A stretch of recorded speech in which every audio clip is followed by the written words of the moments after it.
Seablock.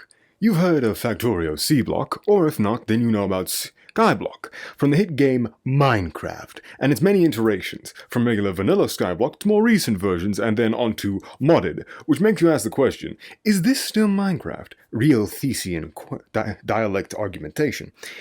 There are also derivatives, but that isn't a negative word, of another called Seablock, Voidblock, Stoneblock, Block. Which of those are real? I'm not sure, but what matters is that Factorio is the best in all regards. Why settle for breaking game mechanics when you can just make it part of the flow? Seblock is the unholy combination of Bob's and Angel's mods. Seblock is an investment in time, much like Skyblock, but where Skyblock is not that monotonous and complicated. Shush, I can hear you, Redstone engineer. Whereas Seblock has what I can only describe as an increased literacy requirement. There are a lot of big words in Seblock, and the recipes are equally as big and wide. But before we can get into that, and you have some background footage, let me explain to you why things are complicated. Firstly, Bob's, or Bobbing About, is a bunch of mods together created by the aforementioned Bob, who no longer maintains said mods, but I'm getting ahead of myself. Bob's mods is focused around tiers of buildings, tier 1 to 6 usually, and this is to encourage a faster and larger factory via power creep. And power creep being diluted and boiled in a mug, and then drank. It's like alcohol, but worse. However, that is not the main thing within the suite of mods created by Bob. 3 stand out, which drastically change the game. Ores, plates, intermediates, electronics, and revamp. This changes how the game progression functions because it increases complexity by having to handle fluids and byproducts earlier rather than later. Angel's mods also does this.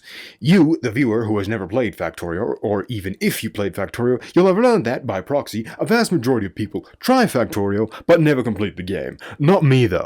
This is because of fluid processing. Now, you can get into Factorio from the .com website, or via Steam, and using that Steam achievement statistics, 2.0 Space Age has messed it up somewhat, but this is to make a point, not to be wholly accurate. This is the achievement for researching oil processing. How complicated is oil processing? But you have no idea what this means, so allow me to explain. In order to process oil into petroleum, you need a pump jack, pipes, and a refinery. A pump jack extracts oil, pipes move the oil, and refineries refine it. You set the recipe for petroleum gas, and boom, it'll process and it'll be put into a tank or the pipes. You now have petroleum you can use. 3, maybe 4 steps for one recipe.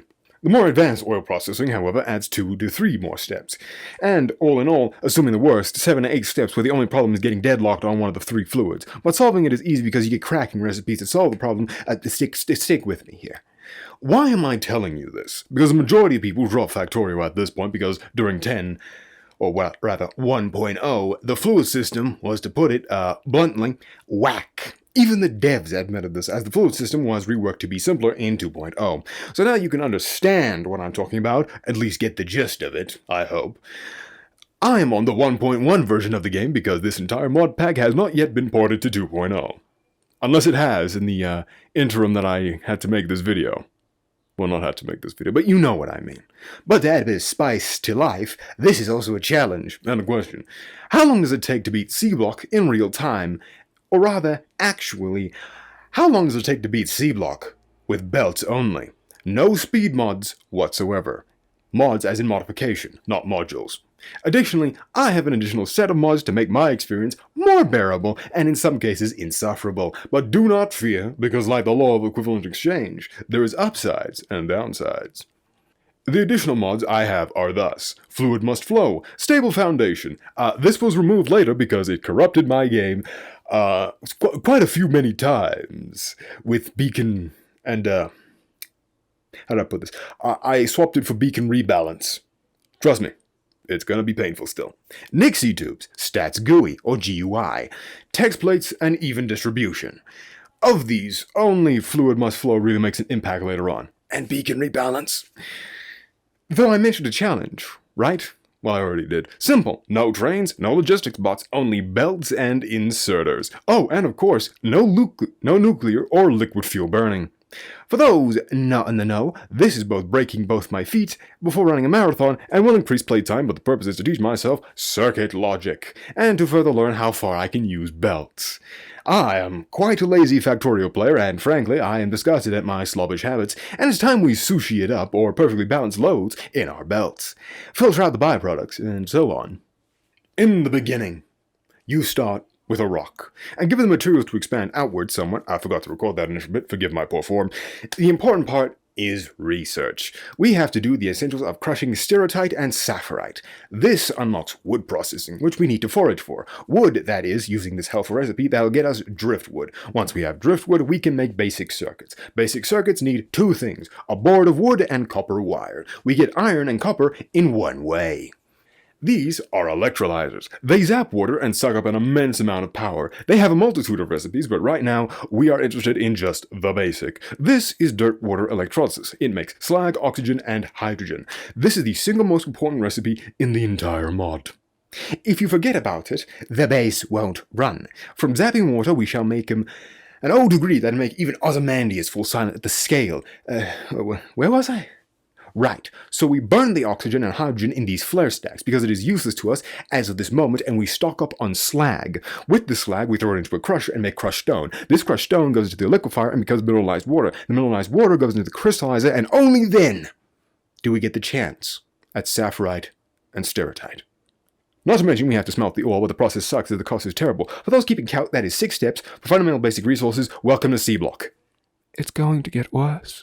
Progress bump. And we have a lab. This lab consumes these sacrificial electromagnets, or magnetics, in order to allow us the knowledge of steam power, automation, basic logistics, log inserters, 1, basic algae processing, and wood processing. 2. I do some minor updates to the electrolyzers. It is now much easier on the eyes. Not yours, it was solely for my viewing pleasure. I then get distracted in handcraft science for an entire hour. Research a bunch of things that will be important later on. The key thing I research is cruising, or rather crushing, and metallurgy. This will reduce the time spent on gathering resources, is what I would say, but it is only slightly more efficient and then it gives us a bit of everything.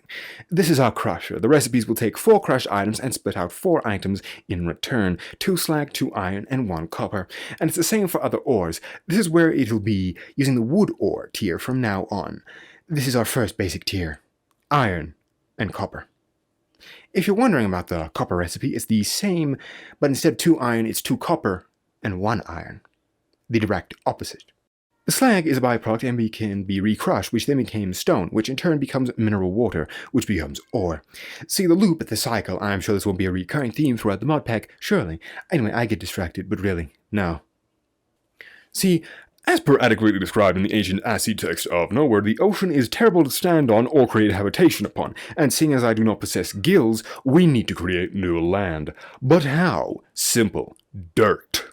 How do we make dirt? We drain the ocean, sift through the resulting water, and get mud. We also get a varying flavors of water and hydrogen sulfide. The problem, it's luck. Sometimes you may get 1 piece of mud, none at all, or 3 pieces. How lucky. We want the mud, the rest can be gotten rid of. However, the resulting water needs to be, that's right, clarified. So, allow me to clarify. Poor word joke aside, or wordplay, this pool gets rid of liquids instead of gases, like the flare stacks. It's just a flare stack. But for liquids, we wash it away. We clarify it. Now, what comes after that? Waiting. Lots and lots of waiting. The only thing I do is make these crushed stones to stone setup whilst waiting around for landfill. Also, yes, the dirt you can see scattered about is when I use it to expand the island. Update. I have torn down the metal making part of the base and instead doubled the washers so that we can make buildable land faster. Still waiting, however. Now, seeing as we will be waiting, you might be wondering, how on earth am I going to get the literal trillions of metals I need in any form or quantity? Which, in turn, I give you your answer. You know the process as per earlier in the video, so let's use some math to help you understand, to also see the scale I am going to need. Now, say hello to the spreadsheet. It's static, it has a lot of numbers, but let me explain. For our basic ores, iron and copper, we need electrolysis. The needs water indicated by W. Our outputs are hydrogen, oxygen, and slag, respectively, with these acronyms. Hopefully you get the idea. I'll work on it. The key thing here is that I'm working in PPS, or production per second. If you want a minute of production, resort to the classic saying, every 60 seconds, a minute passes in Africa. Now, in order to feed a crusher, we need a production rate of 1.5 slag per second. Doing some quick math, since we know the Zappy tubes make about 0.25, that leads us to needing 5 electrolyzers. After this, we get 3 crushed stone from our crusher. But how much crushed stone do we need to produce? 15 crushed stone per minute. For the quick maths adjacent among you, this means we need a grand total of 5 crushers, which also means we need more electrolyzers, about 30. Water is in no short supply, as you can see, and with our crushed stone, we get 150 mineral water from 1 liquefier. This goes right into the crystallizer, which makes us, roughly, I might add, 0.8 sapphirite and 0.5 steratite. Shout out rate calculator. To condense that down even further, we have our ratio for basic resources from the worst possible recipe chain, which is thus 35-1-1. To give you an idea how shit this recipe is, pardon my language, a Zappy tube takes about 310 kilowatts. So as long as it is functioning, to skip the math, that is 9.3 heavenly megawatts that is required. The crushing recipes for our iron and copper rocks cannot even function 25% of the time. This is unacceptable. So we get more ore crushing done via research with this ore crushing facility, the OSF for short.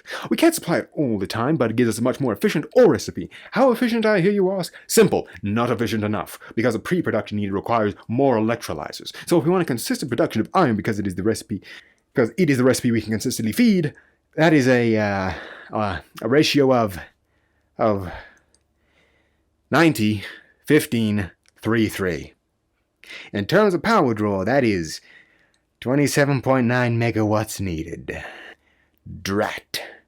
Anyway, let's check in on that progress. Here we see me ripping the washing plants out, and in comes the algae farms and the composters. Now see, our algae recipe makes green and brown algae. The brown algae is a secondary product, not a byproduct, and with these composters we can make compost. Thus we can compost that compost, which gives us less compost, in turn voids the compost.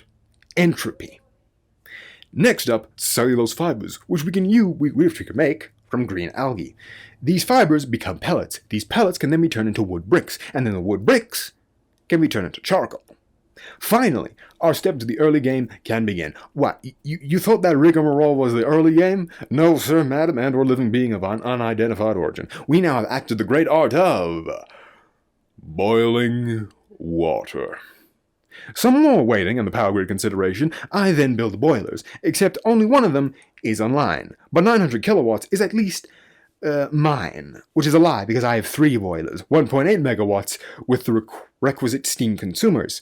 That's 5 or so electrolyzers, by the way.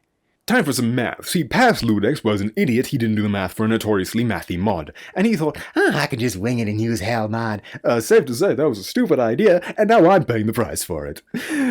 Now I have to retroactively fix his mistakes. Well, my mistakes, but let me yell at my past self. So, green goop, or algae as it's known, is good for making charcoal, but what for our ratios? Well, our algae farms are tier 2, so we have slightly improved rates, which is a line. The tier 1 recipe sucks balls. 0.8 for green and 0.1 for brown. Fibers need 2.5 green and produce 1.25 fibers. Wood pellets take 2 fibers and make 0.3 pellets. Wood bricks need 2 pellets and make 1 brick. So our ratio in order to make 1 wood brick per second is thus, assuming my math is correct, which I don't think it is, 44, 14, 8, 1.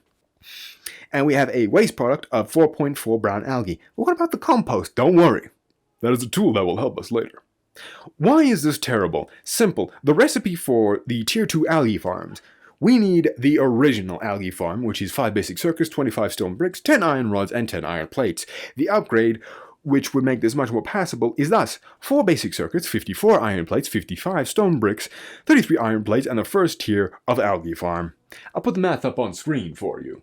Yes, that is the total. That total is a lot, and is a reason why a lot of people do not play Seablock. To compare this to GregTech and the time wasting would be apt. There's a lot of resources required, man, like an insane amount. It's even worse considering my power grid is likely to experience a trip to heaven if I so much as attempt to build more infrastructure. Which leads to the problem. I need more resources, but I lack power, so I need more power. But in order to get more power, I need resources. Sisyphean task much? The belt routing is already going to give me a headache. I can feel it. Regardless, progress. Oh yes, and throughout this video I've been keeping things mostly, to my voice. Why? Allow me to christen you with the sounds only I hear when recording.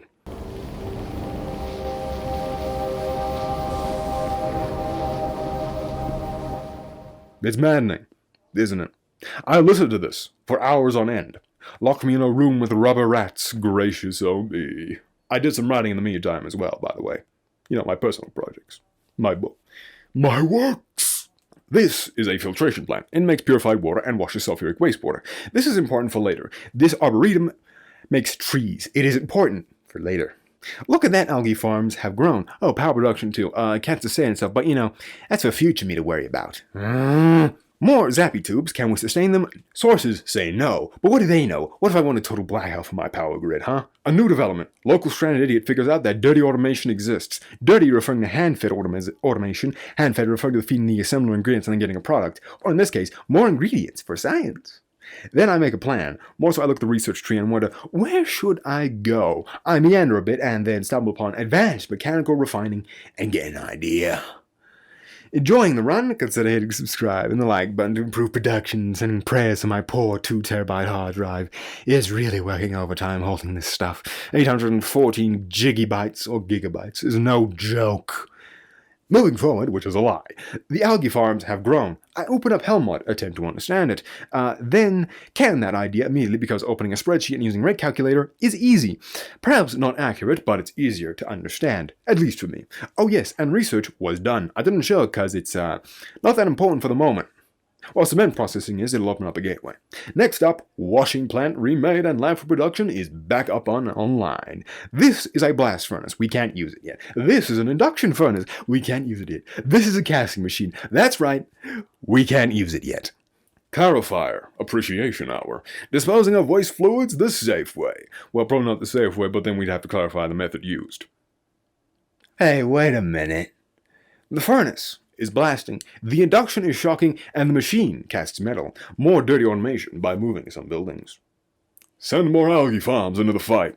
You know, maybe locking the more efficient smelting recipes behind 3 buildings and multiple research costs is not that good for game balance. 500 red science? Yes, I'd gladly pay that tax, even though it would take me hours. A statement drummed out by the utterly deranged. Lead, tin, bronze, with these metals combined... wait a minute, bronze is made with copper and tin, isn't it? Well, there goes that reference. Awake, and we make our final hurdle. For this video, that is. The steel without a flint to strike it. That's the end of this part of the belt's only journey. Stick around, because I can hear my hard drive cracking itself apart and sprouting legs. The machine spirit is quite upset. Send me your emotional energy so I can crystallize it and trap it within its containment cell, otherwise known as engagement. And make sure that I see you later.